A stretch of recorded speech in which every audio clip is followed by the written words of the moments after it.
வணக்கம் வள்ளுவரே. என் பையன் சுயதொழில் செய்யணும்னு ஆசைப்பட்றான்னு சொன்னேனே, அவன் தன் தொழிலை வெற்றிகரமாக நடத்தி லாபகரமாக அந்த தொழிலை அமைச்சுக்கணும்னா அவன் என்னென்ன செய்யணும் வள்ளுவரே?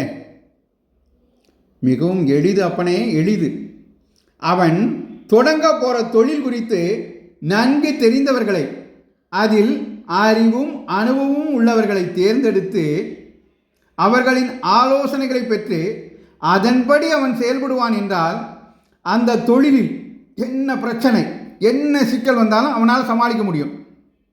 அவனால் அந்த தொழிலில் சாதிக்க முடியாத விஷயம்னு எதுவுமே இருக்காது.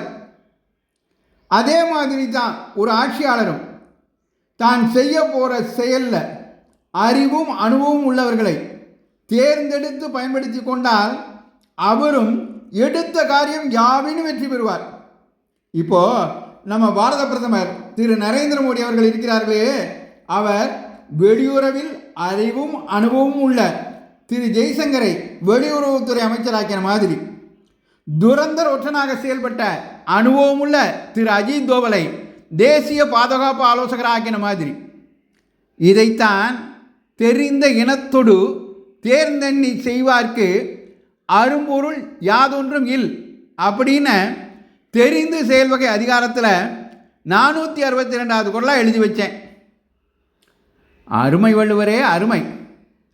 ஒரு ஆட்சியாளருக்கும் புதிதாக தொழில் தொடங்கும் இளைஞருக்கும் அருமையாக ஒரு சேர வழிகாட்டிட்டீங்க வள்ளுவரே.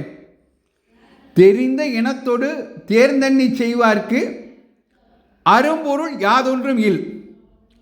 எந்த ஒரு செயலை செய்தாலும், எந்த ஒரு தொழிலை தொடங்கினாலும் அதில் ஆழ்ந்த அறிவும் அனுபவமும் உள்ளவர்களை நன்முறையில் பயன்படுத்திக்கிட்டோம்னா எடுத்த காரியம் யாவிலும் வெற்றி பெறலாம்னு அருமையாக எங்களுக்கு வழிகாட்டிட்டீங்க. நன்றி வள்ளுவரே.